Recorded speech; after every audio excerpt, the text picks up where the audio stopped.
लड़की, कब से खड़ी है तू? कहाँ से आई है तू? पटना से आए हम। इतनी दूर से अकेले आ गई तू? तो यहाँ क्यों खड़ी है? जाना कहाँ है? बोरीवली, वहाँ हमारी बुआ रहती है, वो हमें लेने आएगी। बुआ अभी तक आई नहीं क्या तेरी? नहीं। नंबर है उनका? नहीं। इधर आ। पता मालूम है तुझे? अरे तो कैसी बुआ है तेरी? मालूम है कितनी रात हो गई है? ये जगह तेरे लिए सही नहीं है। मेरी खोली पास में ही है, चल आजा, खाना वाना खा लेना। लेकिन वो आ गई तो? वो जो सुबह से नहीं है, तुझे क्या लगता है इतनी रात को आएगी? तुझे चलना है तो चल, वरना तेरी मर्जी। अरे रुकिए, मैं भी आ रही हूँ। आप हमें सुबह में बोरीवली ले जाओगे ना? अरे तेरी बुआ का नंबर और पता तो है नहीं तेरे पास। तेरे घर वालों ने भेज कैसे दिया तुझे अकेले? चल मैं देखती हूँ कि तेरे लिए क्या कर सकती हूँ। आजा। तू कब आया बे? क्यों, अपने खुद के घर में आ नहीं सकता मैं? हाँ? और ये लड़की कौन है? तू जल्दी से भाग यहाँ से, वरना आदमी मेरा परेशान कर देगा तुझे। क्या बता रही है उसे? छोड़ उसे। लड़की आई है घर में। छोड़। मैं कह रही छोड़ उसे। तू निकल जा। छोड़। देखूंगा क्या कर रहा है सरा? निकल दो। तू आ इधर।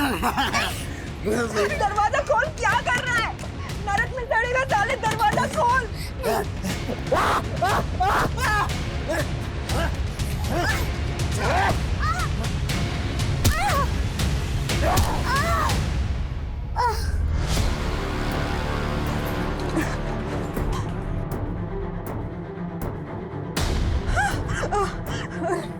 ये क्या हुआ? ये क्या किया तूने? तुझे इसे याद आना नहीं चाहिए था। सब तेरी गलती है। तुझे पता है ना, मुझसे कंट्रोल नहीं होता। बेचारी भूखी और बेसहारा थी। ये क्या कर दिया तूने इसके साथ?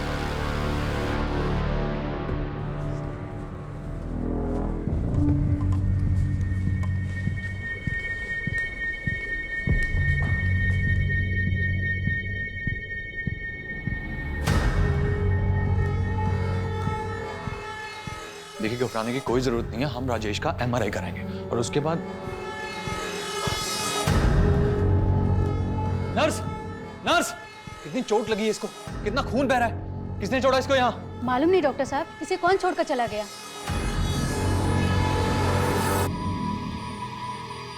God, it's an emergency. जल्दी ओटी में लेके चलो इसको। चलो चलो।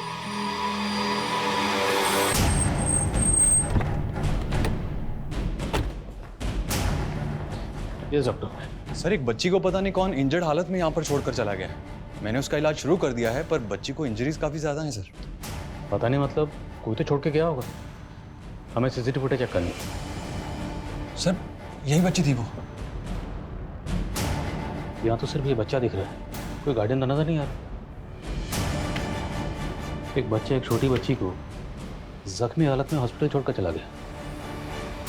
पता करो क्या इस बच्ची की कहीं कोई मिसिंग कंप्लेंट फाइल हुई है, और ये भी पता करो ये लड़का कौन है। Okay sir. और क्यों इस बच्ची को ये हॉस्पिटल में छोड़कर चला गया।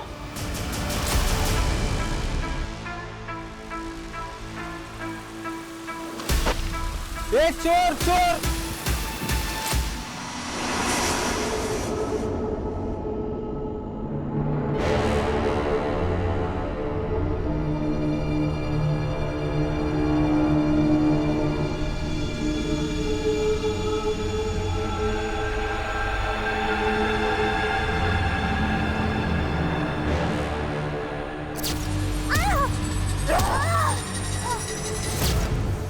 कोई है?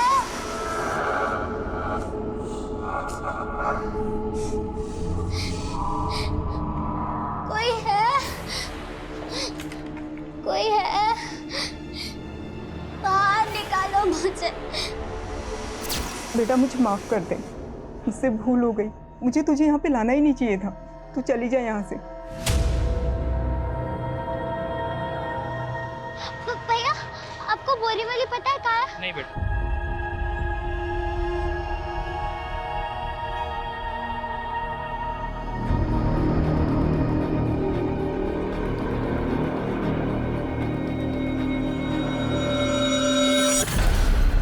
छोड़ दो, मुझे छोड़ दो।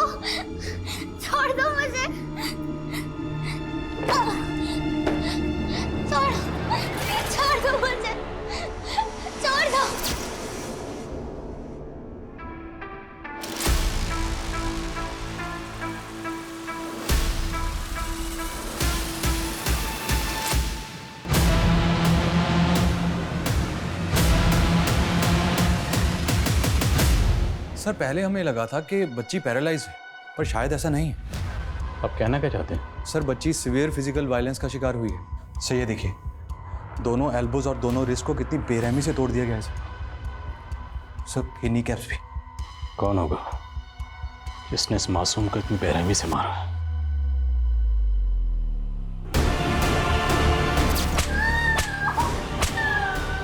वो जो कोई भी होगा उस लड़के से जरूर कनेक्टेड होगा कि उस बच्ची को यहां छोड़कर गया। लड़के को क्लियर? नो सर, अभी तक तो कुछ नहीं।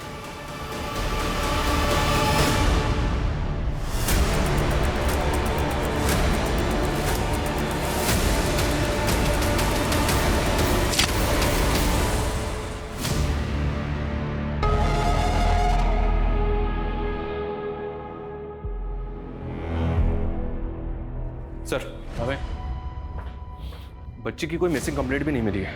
उसका फोटो सोशल मीडिया पे सर्कुलेट कर दिया, न्यूज़पेपर में भी छपा दिया है। शायद उनको देख के कोई जान पहचान वाला सामने आया। बच्ची व्हील चेयर पे थी। डॉक्टर ने बताया कि ये बच्ची पैरालाइज नहीं थी, इसे चोट रिसेंटली लगी थी। तो क्या वो व्हील चेयर बच्ची के लिए रिसेंटली खरीदी गई थी? शर्मा, आई थिंक हम व्हील चेयर सेलर का चांस ले सकते हैं। बच्ची के कपड़े। सुमन, यस सर। बच्ची के कपड़े लाओ जल्दी। ये लीजिए सर। ये कपड़े केजे जॉन्स ब्रांड के हैं।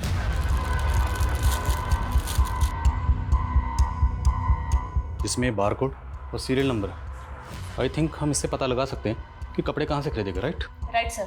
इस ब्रांड के कपड़ों के जितने भी ट्रेड सेलर्स हैं सबसे कांटेक्ट करो। Okay sir.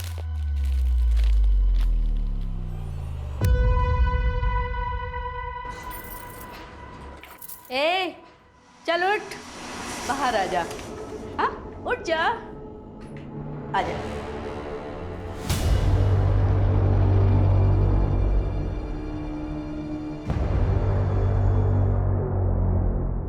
नाम क्या है तेरा?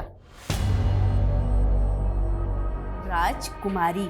आज से ना तू यहाँ की राजकुमारी है, और ये तेरी दासी। ये ना तुझे राजमहल लेकर जाएगी। वहां पर राजकुमार तेरा इंतजार कर रहा है। नहीं, मुझे पटना जाना है। अरे तू क्यों चिंता करती है? तेरा राजकुमार तुझे पटना लेकर जाएगा ना। चलिए राजकुमारी जी। मुझे पटना लेकर जाओगे ना? क्यों नहीं, पर पहले जल्दी से रेडी तो हो जाओ। ये देखो कितनी प्यारी ड्रेस है। हाँ, पहले प्रिंसेस की तरह रेडी हो जाओ, फिर लेके चलते हैं। ठीक है, चल।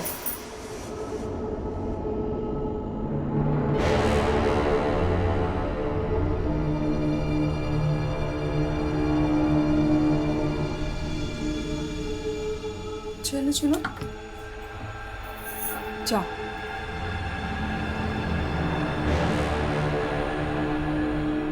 राजकुमारी का स्वागत है। हम आशा है और हम पटना में रहते हैं। हमें पटना जाना है। लेकिन आपके पिता ने तो हमारे साथ संधि कर ली है। संधि? हाँ मंत्री, हमें इस बात की चिंता खाए जा रही है कि हमारे बाद युवराज इस राज्य को संभाल पाएंगे कि नहीं।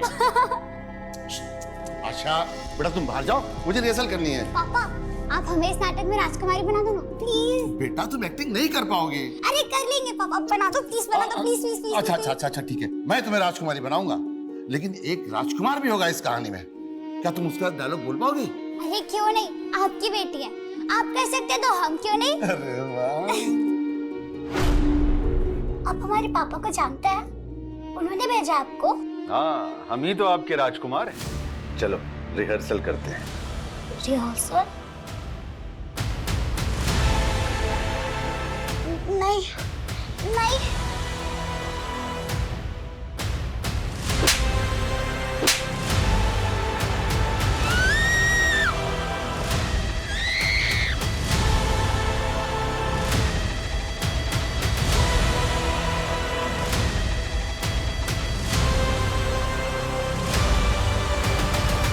हाय राम, इसको तो मार डाला।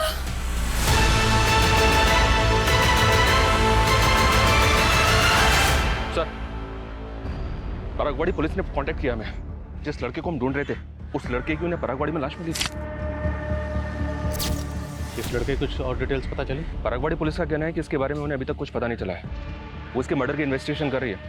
सर मैंने इस बच्ची की डिटेल्स परागवाड़ी पुलिस से शेयर कर दी है। एक छोटी बच्ची को बुरी तरह से टॉर्चर किया गया, इतना टॉर्चर तो उस बच्ची को हॉस्पिटल में एडमिट करना पड़ा, और जो बच्चा उसको हॉस्पिटल में छोड़ के गया अब उसका मर्डर हो गया। आखिर चक्कर क्या है? हो सकता है सर दोनों भाई बहन, दोनों बच्चों को अपनी जान का खतरा हो। लड़के ने लड़की को प्रोटेक्ट करने के लिए हॉस्पिटल में छोड़ दिया और उसके बाद उसका मर्डर हो गया। ये भी तो हो सकता है सर, इस बच्चे का किलर वही हो जिसने इस बच्चे को बुरी तरह से पीटा है। लेकिन सवाल ये है, अगर ये लड़का उस बच्ची को वाकई प्रोटेक्ट करने के इरादे से हॉस्पिटल में छोड़ के गया था, तो बच्ची को हॉस्पिटल में छोड़ने के बाद ये हमसे कांटेक्ट कर सकता था। इसने किया नहीं, ये वहाँ से भाग गए और अब इसका मर्डर हो गया। हाँ समझ सर, उस केजे जॉन ब्रांड के होलसेल ट्रेडर से मिली। बच्ची के कपड़े पे लेबल है, उसका सीरियल नंबर देख के उसने डिटेल लिए। सर उस लॉट का कंसाइनमेंट अम्बे नगर के एक आउटलेट में गया था। अम्बे नगर, ठीक है। विवाह फड़के, कौन है विवाह फड़के, आप जानती हैं? सर इतना कहाँ याद रहता है, काफी लोग आते रहते हैं। ये कपड़े आज से 13 दिन पहले खरीदे गए, 3 मार्च को। हमें 3 मार्च की CCTV फुटेज देखनी।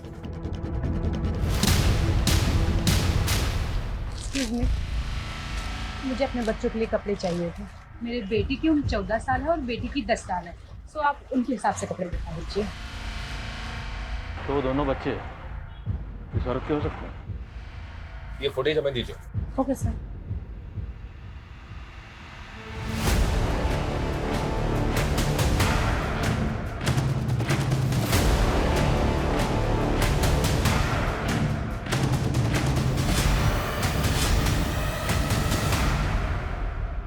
इस बिल पर ये कार्ड स्लिप है, बिल की पेमेंट कार्ड से की गई है। इस कार्ड स्लिप से कार्ड होल्डर की डिटेल्स निकलो। Okay sir.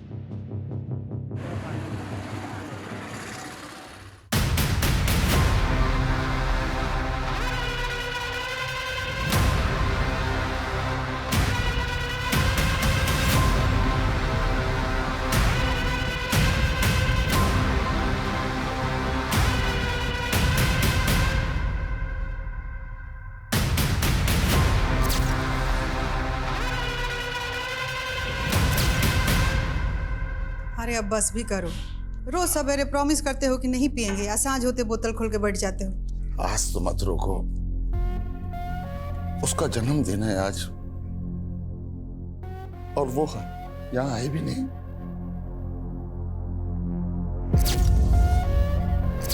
अरे 19 साल हो गया उसको गए हुए। कौन है? कौन है? कौन है?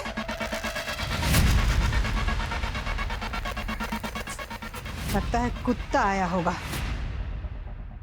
कुत्ता सब बहुत बढ़ गया है।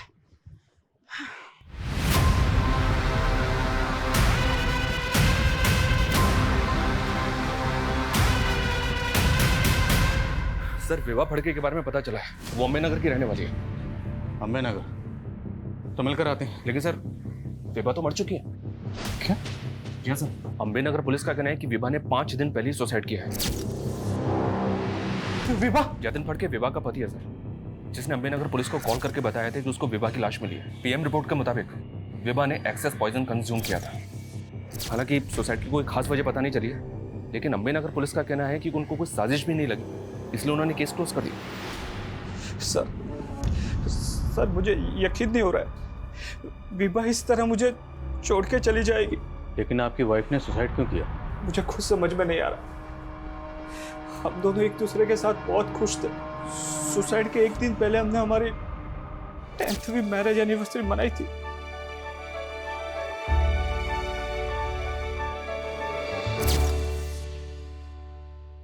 आपके बच्चे कहाँ? बच्चे?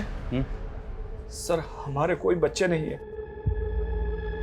लेकिन कुछ दिन पहले आपकी बीवी विवाह ने एक गारमेंट शॉप से 2 बच्चों के कपड़े खरीदे। मेरे बेटे की उम्र 14 साल है और बेटी की 10 साल है, सो आप उनके हिसाब से कपड़े दिखा दीजिए। ये हैं वो बच्चे। कौन है ये बच्चे, जानते हैं आप इन्हें? नहीं सर, मैं नहीं जानता। देखिए, बात को समझने की कोशिश कीजिए। इसमें जो लड़का है इसका मर्डर हुआ है और ये जो बच्ची है इसे बुरी तरह से टॉर्चर किया गया, इतना टॉर्चर कि ये हॉस्पिटल में एडमिट है। और आपकी बीवी ने इन दोनों के लिए कपड़े खरीदे, अब उसने खुदकुशी कर ली। क्या छुपा रहे हैं आप? मैं कुछ नहीं छुपा रहा हूँ, हमारा कोई बच्चा नहीं है। आई थिंक ये कुछ छुपा रहा है, झूठ बोल रहा है। लेकिन सर आस पड़ोस में इंक्वायरी की, इन दोनों के वाकई में बच्चे नहीं। अगर इनका कोई बच्चा नहीं है तो फिर इसकी बीवी विभा ने बच्चों के कपड़े क्यों खरीदे? जो बच्ची हॉस्पिटल में एडमिट है उसने वही कपड़े पहने हुए थे जो विभा ने खरीदे थे। आई थिंक इन दोनों बच्चों का विभा से कोई ना कोई कनेक्शन ज़रूर है। बच्ची की हालत अब कैसी है? वो अभी बात करने की हालत में नहीं है। तो एक काम करते हैं, अम्बे नगर पुलिस स्टेशन चलते हैं, उनसे बात करते हैं जो विभा सुसाइड केस को हैंडल कर रही है। Okay sir.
लता!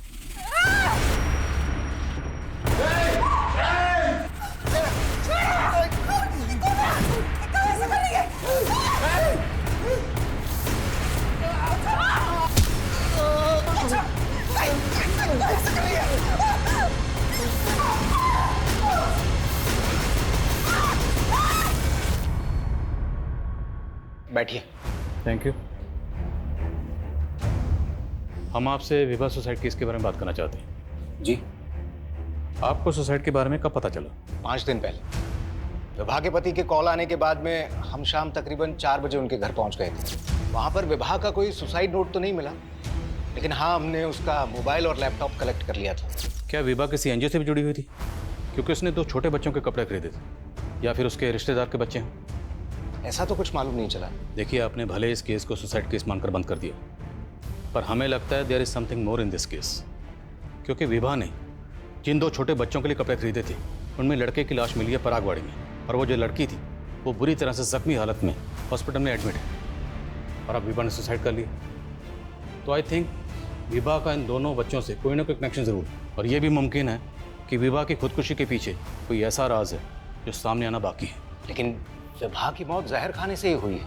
पर फिर भी हम इस केस को एक बार रीलुक करना चाहेंगे, इसलिए आप विभा केस फाइल और विभा से जुड़ी जितनी भी चीज़ें वो हमें हैंड ओवर कर दीजिए। ओके जी। साबले। जी सर। ये विभा केस से जुड़ी सारी डिटेल्स इनको दे दो, मोबाइल और लैपटॉप भी। Okay sir.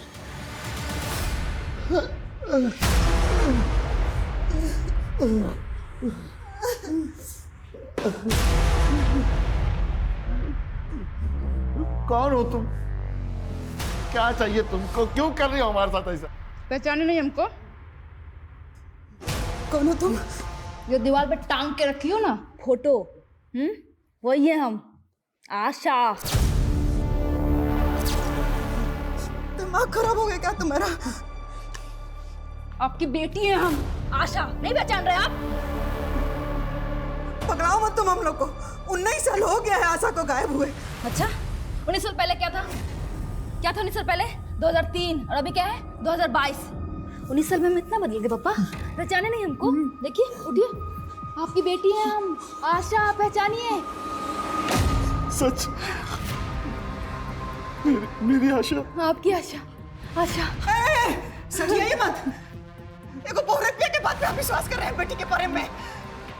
सुनो, बंद करो तुम अपना नौटंकी। नौटंकी हम कर रहे हैं?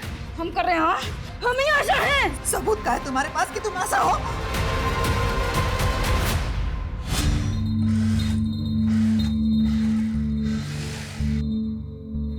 अरे सलमा, जल्दी भी हाथ चला, बहुत से ऑर्डर पूरे करने हैं। अरे भाई बस 5 मिनट दीजिए ना, एक चाय पी के आती हूँ, फिर देखिएगा मेरी स्पीड। Salma, thank you. देखो सलमा, मैं तुम्हें पूरे 1 साल से देख रहा हूँ, बहुत तब से ही जानता हूँ, अच्छी लगती है मुझे, शादी करना चाहता हूँ। मुझे यकीन है हम दोनों की लाइफ बहुत प्यार से कटेगी। दिनेश, मैं ऐसा नहीं कर सकती। क्यों, हम दोनों के मज़हब अलग है इसलिए? नहीं, क्योंकि तुम ये रिश्ता नहीं निभा पाओगे। क्यों नहीं निभा पाऊंगा? अरे तुम एक बार हाँ तो कह दो, हम भी शादी कर लेंगे। शादी करना चाहती हो ना, लेकिन मेरी एक शर्त है। कैसी शर्त? सबूत चाहिए तुमको, सबूत चाहिए तुमको। बेटा, उसको छोड़ दे बेटा, छोड़ दे। देखो, रुपया पैसा के लालच में अगर ये सब कर रहे हो तो हम तुमको रुपया पैसा दे देंगे, बाकी नाटक बंद कर दो।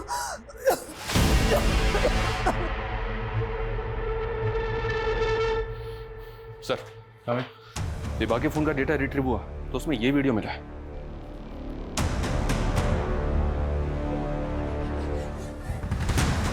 कौन है? अभिमन्यु, विभा और जतिन का नेबर और दोस्त भी। देख, सीधा सवाल पूछूंगा, सीधा जवाब देना। अगर उल्टा जवाब दिया तो फिर उल्टे तरीके से पूछेंगे। सर, हम राजपूत हैं और राजपूत कभी झूठ नहीं बोलते हैं। तो अच्छी बात है। शर्मा,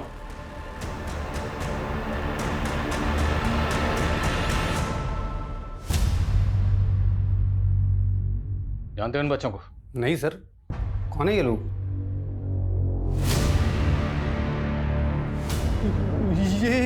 ये क्या हुआ? मुंह में दही जम गई? तूने विभा का ये वीडियो बनाया, तुम उसे ब्लैकमेल कर रहे थे, इसलिए तूने विभा को... अरे नहीं सर, ये सब झूठ है। हाँ, ये सच है कि हमारा और विभा का अफेयर चल रहा था और ये वीडियो दिखाकर उसे कोई ब्लैकमेल कर रहा था। कौन है वो? पता नहीं, अभी तक तो कोई डिमांड नहीं रखी उसने। देखो, उसको जितने भी पैसे चाहिए ना वो हम तुम्हें देंगे, लेकिन ये बात गलती से ही मेरी पत्नी को पता नहीं चलना चाहिए। उसके बाद हमने उससे 5 लाख रुपए दी जो ब्लैकमेलर ने मांगे थे। फिर हम उससे मिलना बंद कर दिए सर। कब की बात है? 1-1.5 महीने पहले की बात है सर। हम अक्सर होटल स्प्रिंग बेल जाया करते थे। ये वीडियो भी वही बना था सर। कहीं ऐसा तो नहीं कि विभा ने तो जोलू बनाया, उसने तेरे साथ अफेयर किया, होटल में ले जाकर ये वीडियो बनाया और वो तुझे ब्लैकमेल कर रही थी, बार बार पैसे मांग रही थी, इसलिए तूने विभा... सर, ये क्या बोल रहे हैं? ऐसा कुछ नहीं हुआ था सर। इस अभिमन्यु की बातों का भरोसा नहीं कर सकते। पता करो क्या इसका उन दोनों बच्चे से कोई कनेक्शन है, और तुम खुद होटल स्प्रिंग बेल जाओ। Okay sir. सर, ऐसा भी तो हो सकता है कि विभा हानि ट्रैपिंग करती हो और जतिन इसके बारे में सब कुछ जानता हूँ। सर, मुझे विभा के अफेयर के बारे में कुछ मालूम नहीं था। अभिमन्यु का कहना है कि कोई विभा को वीडियो दिखाकर ब्लैकमेल कर रहा था। कौन हो सकता है ब्लैकमेलर? सर, मुझे विभा ने इस बारे में कुछ नहीं बताया। सर, मुझे अभिमन्यु पे शक है, वो कुछ छुपा रहा है।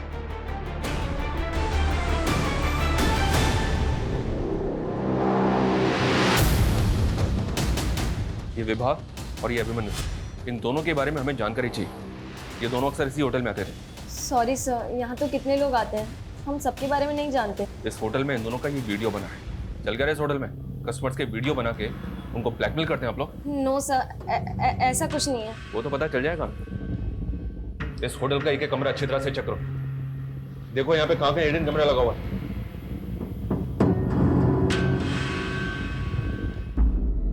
बेटा देखो, तुम कह रही हो तो हम मान लेना बेटा। तुम हमारी आशा हो तो तुमने अपने पापा को बांधा क्यों बेटा? खोल दो ना हमको। प्यार करते हैं आप हमसे? हाँ बेटा। तो 19 साल पहले जब हम खो गए थे तो हमें ढूंढा क्यों नहीं? बहुत ढूंढा बेटा, पर तुम मिले ही नहीं। झूठ, एकदम झूठ। ना आप हमसे प्यार करते थे और ना आप हमारी माँ से प्यार करते थे, इसलिए आपने हमारी मौसी से शादी कर ली। ये साली थी ना आपकी, मेरी माँ के मरते ही झट से इसको घरवाली बना लिया। बेटा तुम बहुत छोटी थी उस वक्त और यही तुम्हारी देखभाल कर सकती थी। तुम्हारी खातिर किए बेटा सब।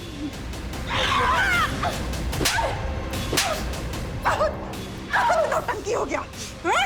आशा बन के आई है राम जी। ये अपनी आशा नहीं है, ये देखो, ये अपने धर्म की लड़की नहीं है, ये आशा नहीं है।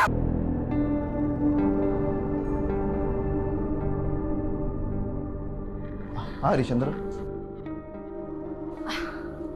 आ गए आप बैठिए, मैं पानी लेके आती हूँ। क्या लगा तुझे? अगर तू मुझे नहीं बताएगी तो मुझे पता नहीं लगेगा। क्या क्या नहीं पता? तू पहले धंधा करती थी ना।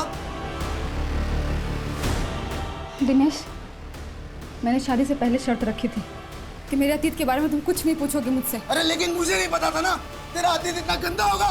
तू आज ना मैं तुझे तेरी असली औकात बताता हूँ, इसके सामने नंगा करता हूँ तुझे। पागल हो गए तुम? दिनेश क्या कर रहे हो? क्या क्या देख, पहचान इसे। ये ना तेरा पुराना कस्टमर है और इसने मुझे बताया तेरे बारे में। जानती है ना इसे? पेट में तुम्हारा बच्चा है, थोड़ा सा तो रहम करो। रहम करूं तुझ पे? निकल जा, निकल जा मेरे घर से। आज से तू मेरी कोई नहीं लगती है। तू आया था मुझसे मेरा हाथ मांगने के लिए और यही सब करना था तो मुझे पेट से क्यों किया? हाँ बोल। लेकिन मैं भी इतना बहुत खुददार हूँ, समझा? तेरे टुकड़ों पे नहीं पलूंगी मैं जानती हूँ मुझे खुद को कैसे पालना है और मैं पाल लूंगी।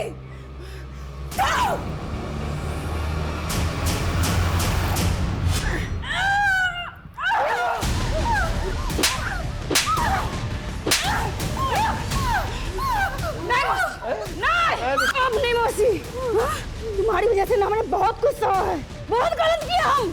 तुमको ना जिंदा छोड़ दिए लेकिन अब नहीं। बेटा सुनो सुनो बेटा सुनो, तुमको तुम्हारी मरी हुई माँ की कसम बेटा, छोड़ दो बेटा। हमको भरोसा है बेटा कि तुम हमारी आशा हो बेटा। बेटा अपनी मौसी का कत्ल करके बेटा अपनी जिंदगी बर्बाद मत करो बेटा।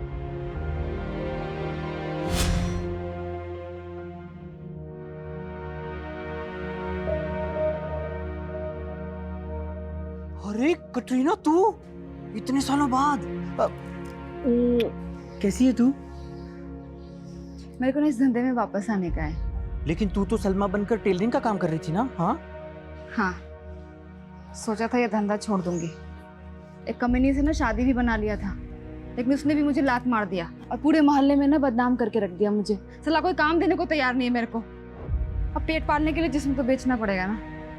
अरे तू तो पेट से दिख रही है रे, ऐसे में धंधा कैसे करेगी? हाँ तो गिरा दूंगी ना। और वैसे भी ये उस कमीने दिनेश की औलाद है, मुझे नहीं चाहिए। और मेरा पेट नहीं भरेगा तो ये तो ऐसे ही मर जाएगा। आपके कहने पे छोड़ रहे हैं इसको, लेकिन याद रखिएगा एक कत्ल हम करके आ चुके हैं, कोई गारंटी नहीं है। अगर हमारा माथा सरका ना तो काट के जरूर इसको। सर, बच्ची ने बातचीत शुरू कर दी है पर अभी भी सदमे में है, थोड़ा आराम से। श्योर।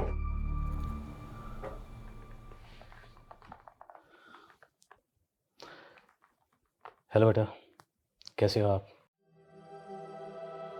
मेरा नाम आदिल खान है। आपका नाम क्या है? पिंकी। अच्छा पिंकी बेटा, मैं अभी आपको कुछ फोटोग्राफ्स दिखाऊंगा। आप फोटो देख के बताना क्या आप उनमें से किसी को जानते हो? चलो, इन्हें जानते हो?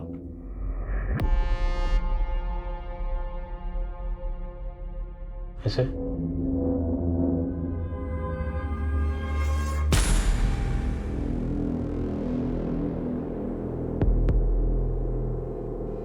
ये मेरा भाई चिंटू।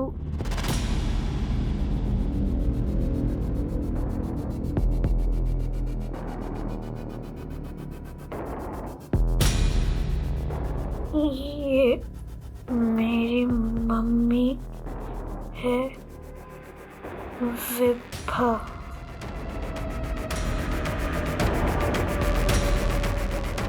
पिंकी बेटा, क्या हुआ था आपके साथ? आपको चोटें कैसे लगी? किसने मारा था आपको? अच्छा, तो क्या जतिन तुम्हारे पापा हैं?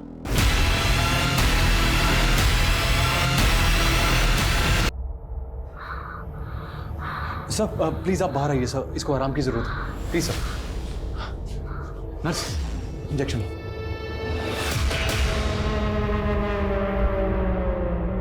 वो बच्ची तेरी वाइफ विभा को अपनी माँ बोल रही है, और उस बच्चे चिंटू को अपना भाई। वो बच्ची तेरी बीवी को अपनी माँ क्यों बोल रही है? सर मुझे खुद समझ में नहीं आ रहा है, मेरा कोई बच्चा नहीं है। सर प्लीज मेरा यकीन कीजिए सर, प्लीज। पीएम रिपोर्ट के हिसाब से भी विभा कभी मां नहीं बनी थी, तो इसका मतलब सर ये तो कंफर्म है कि विभा का कोई बायोलॉजिकल बच्चा तो हो ही नहीं सकता। तो वो बच्ची विभा को अपनी माँ क्यों बोल रही है? सर, उस लड़के चिंटू के बारे में मुक्ता पार्क पुलिस से एक इन्फॉर्मेशन मिली है।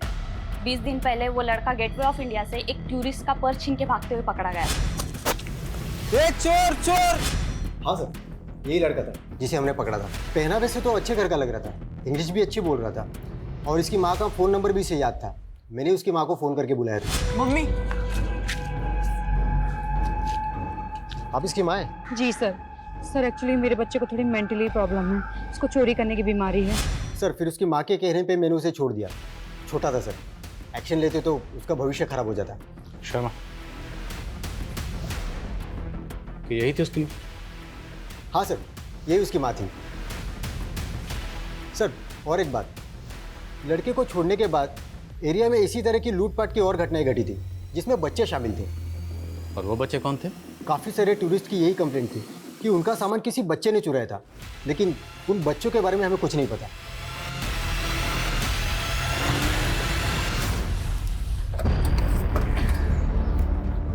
सर कहीं ये ऑर्गेनाइज क्राइम का केस तो नहीं? मुमकिन है शर्मा, क्योंकि इस तरह के बहुत से रैकेट्स हैं जो बच्चों से जुर्म करवाते हैं। जैसे वो दिल्ली में एक रैकेट था जो शादी में बच्चों से चोरी करवाता था। कहीं विभा भी इस तरह के किसी रैकेट से जुड़ी तो नहीं थी? हो सकता है उसने अभिमन्यु के साथ वो वीडियो खुद बनवाया हो ताकि अभिमन्यु को ब्लैकमेल कर सके। लेकिन सर विभा का पति जतिन, उसने अपना स्टेटमेंट बदला नहीं है, वो वहीं का वहीं है। हो सकता है वो सब कुछ जानता, लेकिन फंसने के डर से चुप बैठा हो। जितने भी इस तरह के गैंग और रैकेट्स हैं जो बच्चों से जुर्म करवाते, सबकी डिटेल निकलो।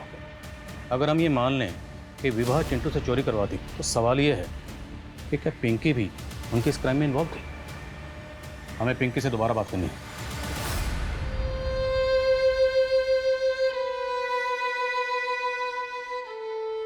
बेटा तुझे हक चाहिए ना, मेरी सारी जायदाद ले ले, मारना चाहती है तो मार भी दे, लेकिन ये कभी मत कहना कि मैं प्यार नहीं करता तुझसे। 19 साल तक आपके प्यार के लिए तरसे हम पापा।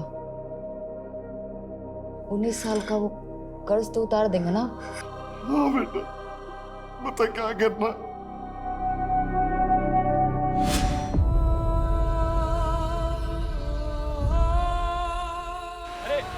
भागो रे भागो, पुलिस की रेड पड़ी, भागो रे भागो, पुलिस की रेड पड़ी, भागो भागो भागो।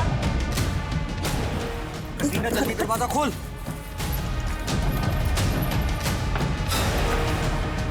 कटीना पुलिस की रेड पड़ी है, जल्दी भागो। ए भाग रे, चल भागो। ए छोड़ना। ये क्या है साहब, ये रोज का आप लोग का, छोड़ना। चल क्या है?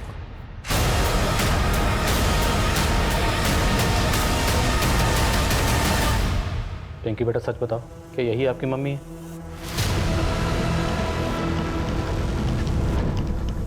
आपको किसी ने झूठ बोलने के लिए कहा है? कहा है ना? कौन है वो? नाम बोलो उसका। देखो डरो मत, हम सब आपके साथ हैं। बोलो कौन है वो?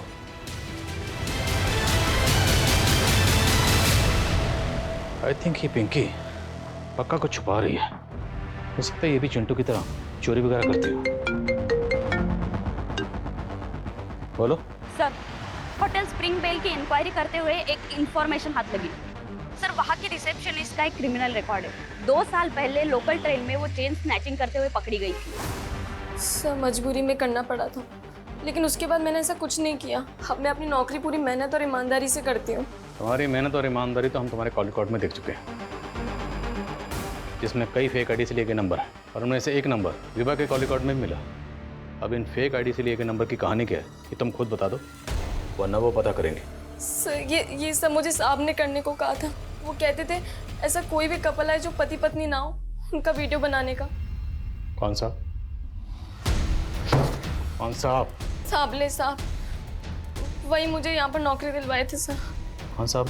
काका साहब साबले, कांस्टेबल है सर। कांस्टेबल काका साहब सामले। साबले जी सर। ये विवाह केस से जुड़ी सारी डिटेल्स इनको दे दो, मोबाइल और लैपटॉप भी। Okay sir. जो अम्बे नगर पुलिस स्टेशन में पोस्टेड है? जी सर।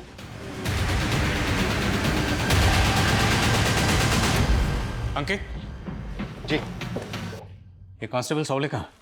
साबले, उसको लेकर तो हम लोग भी परेशान हैं। उसने कल से रिपोर्ट नहीं किया और उसका फोन भी बंद आ रहा है। फोन बंद है? जी। Excuse me sir. हेलो। क्या? ठीक है, हम आते हैं। सर, साबले का मर्डर हो गया।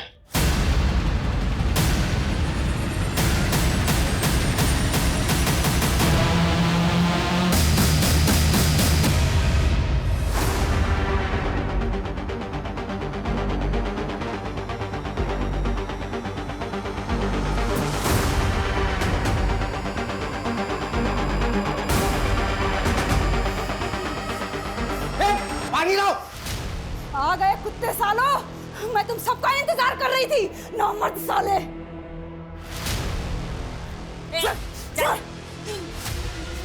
सर, इसने सावले को मार के जला दिया। छोड़ो मेरे को जाना है, मेरे को बहुत जरूरी काम है। छोड़ो मेरे को, मैं पेटी छोड़ो मेरे को। छोड़ो इसे। कहाँ जाना तुझे? चुपचाप बैठ और जो पूछ रहे हैं उसका जवाब दे। कांस्टेबल सावले को क्यों मारा तूने? और जेब कतरों के रैकेट के बारे में क्या जानती है? विवाह फड़के और बच्चा जिसका मर्डर हुआ, चिंटू। सीधे सीधे जवाब दे।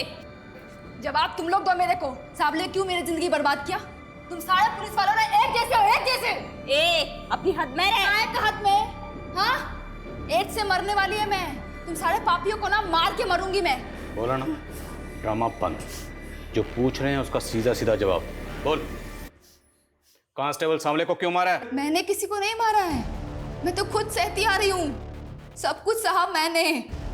11 साल की उम्र में मेरे साथ धोखा हुआ, लेकिन फिर भी सब कुछ सहते हुए मुझे जीना पड़ा। हम जानते हैं ना कि तुम ना बहुत ही बहादुर लड़की हो। हम जो कहेंगे वो तुम समझ जाओगे। हाँ मौसी। देखो, तुम्हारी माँ को गुजरे 2 साल हो गया ना, और तुम्हारे पापा हमसे ये शादी किए कि हम तुम्हारा देखभाल कर सकें। बाकी देखो, फिर भी कितना उदास रहते हैं ना। हाँ, ऐसा क्यों मौसी? देखो बेटा, अगर तुम चाहती हो कि तुम्हारे पापा हमेशा खुश रहें, तो तुम ना कुछ दिन के लिए बम्बई चली जाओ अपनी फुआ के पास।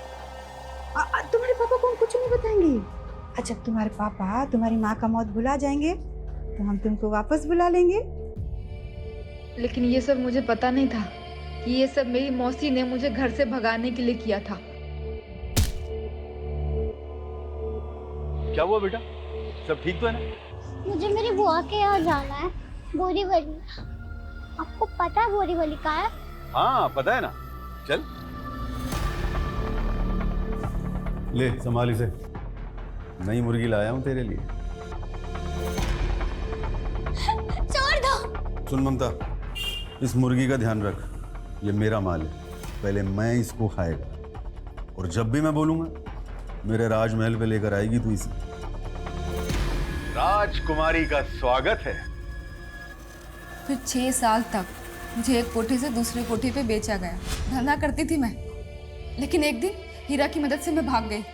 अपना नाम बदला साहब, सिलाई करके एक नई जिंदगी शुरू करने की कोशिश की।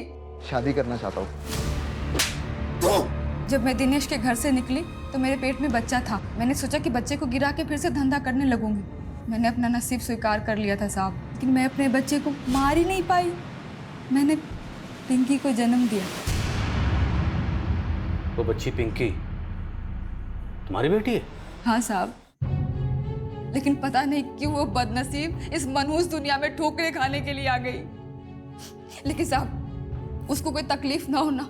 10 साल तक मैं अपना जिस्म बेची उसको पाल रही थी साहब, लेकिन नहीं, 10 साल बाद वो साबले फिर से टकराया मुझसे। उस दिन साबले ने मुझे धंधे वालियों के साथ रेड में पकड़ा था। उसने मुझे रेड से तो बचा लिया साहब, लेकिन उसने मेरी जिंदगी पहले से भी ज्यादा नर्क बना दी। अरे वाह, बड़ी प्यारी बिटिया है तेरी। हाँ? बिल्कुल तेरी तरह। चल चॉकलेट चल जा बाहर जा। मैं तुझे आज तक नहीं भूला, तू आज भी मेरी राजकुमारी की तरह है। देखो साबले साहब, मुझसे ना दूर ही रहना। साबले ने मेरी बेटी को गायब कर दिया साहब। वो बहुत गलत धंधे करता था साहब। वो बच्चे चुराने वाला गैंग, उससे भी वो मोटी रकम लेता था साहब। साबले अंकल ही हमें मारा था। उन्होंने मुझे गंदे लोगों के पास भेज दिया था जो मुझसे चिंटू भैया और दूसरे बच्चों से चोरी करवाते थे। साबले अंकल ने बोला था पकड़े जाएंगे, वो आंटी फिर बचा लेगी। साबले नहीं बोला था ना आपको विभा आंटी को माँ बोलने के लिए? जब मैंने पिंकी का फोटो अखबार में देखा कि वो हॉस्पिटल में है, तब साहब मैंने ठान लिया कि अब मैं साबले को नहीं छोड़ूंगी। मेरी जिंदगी बर्बाद कर दी और मेरी बेटी की जिंदगी बर्बाद करेगा तू? मेरी बेटी की जिंदगी बर्बाद करेगा तू?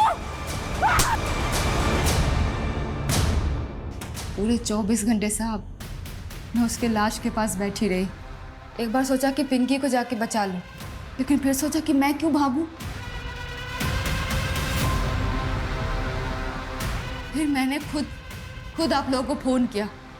मैं आप लोगों के सामने उसको जलता हुआ देखना चाहती थी, ताकि आप लोगों को ये बता सकूं कि वो कमीना क्या क्या किया मेरे साथ। चल बैठ।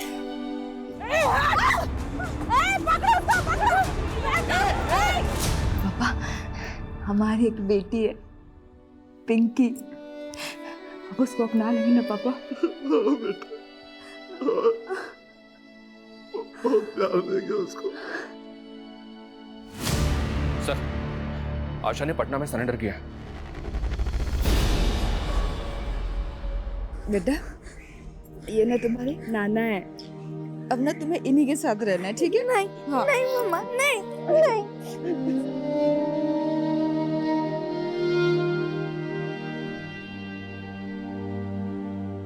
सर, ये साबले तो बच्चों से चोरी करवाने वाले रैकेट से भी जुड़ा था, और इस रैकेट को असलम नाम का एक आदमी चलाता है। ये असलम है, इसका साबले को पूरा सपोर्ट था। मालवानी पुलिस ने खबरियों के टिप पे इसको अरेस्ट किया। इसी असलम ने साबले के कहने पे चिंटू का मर्डर किया था, क्योंकि चिंटू ने पिंकी की जान बचाने के लिए उसको हॉस्पिटल पहुंचा दिया था। और ये साबले विभा को भी ब्लैकमेल करके उसे जबरदस्ती अपने रैकेट के बच्चों की फेक मां बना के पेश कर रहा था। और उस वीडियो के डर की वजह से विभा कभी पुलिस के पास जाने की हिम्मत कर ही नहीं पाई, और ना चाहते हुए भी साबले के इस जुर्म में शामिल हो गई। और शायद वो कहीं ना कहीं ये जानती थी कि वो जो कर रही है गलत कर रही है, बहुत गलत कर रही है। उसके दिल पे बोझ होगा, और यही बोझ शायद उसकी खुदकुशी की वजह बना हो। काश साबले के गुनाह पहले उजागर हो जाते, तो आशा और उसके साथ साथ कई मासूम जिंदगियों को जुर्म की इस दलदल में धंसने से बचाया जा सकता।